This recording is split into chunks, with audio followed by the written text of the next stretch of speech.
So why did we talk about that event from 1982? Because history repeats itself. Segue. Here we are.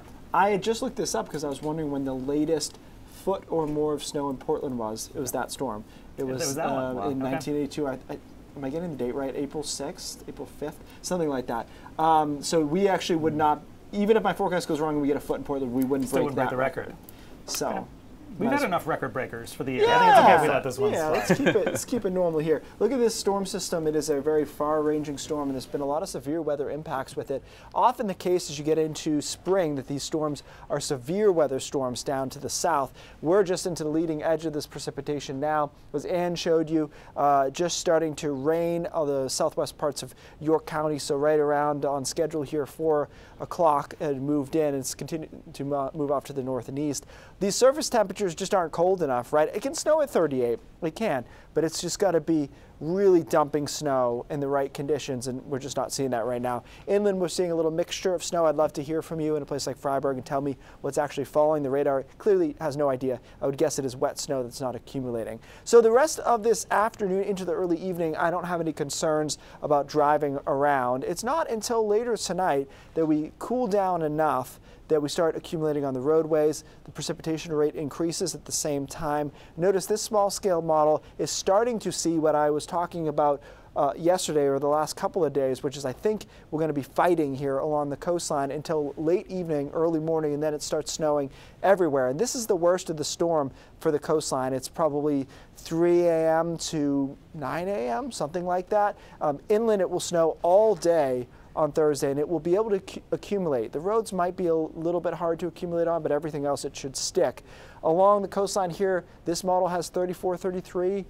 It's right on the line. East wind coming in at 45 miles an hour. April sun angle. That's why I'm taking the under. You'll see that on the map here in a second. I think it's going to be hard to accumulate there. No problems though. Lewiston, Augusta, Bangor, northwest of there, snowing all day into the evening tomorrow night, and then finally moving this thing out on Friday. But even still, you can see some periods of wet snow through Friday midday. So about the same as it was. And look, you know, there's a lot of different variation you'll see from an app to other maps, and most of that's going to be along the coastline, and it has to do almost exclusively with the conversation we just had.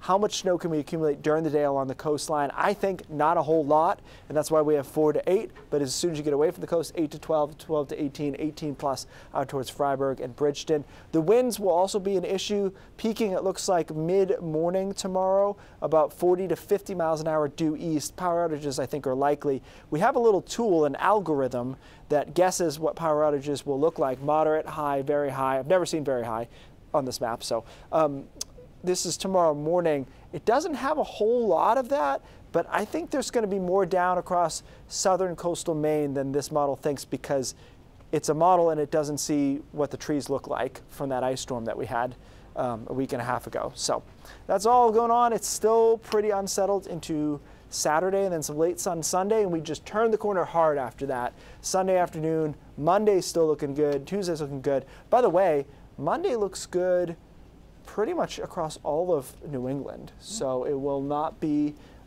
exclusively Maine, which I think is a blessing for us, to be honest with you. If the rest of New England were clouded up and we're the only clear ones. Trying to get here. You don't want to be at that toll booth, I don't think. No way. So it's looking good for that, and the day after is in the 50s as well. All right, meantime, lots of schools already calling it for tomorrow. You can see the closings there on the bottom of your screen. Keith, thanks.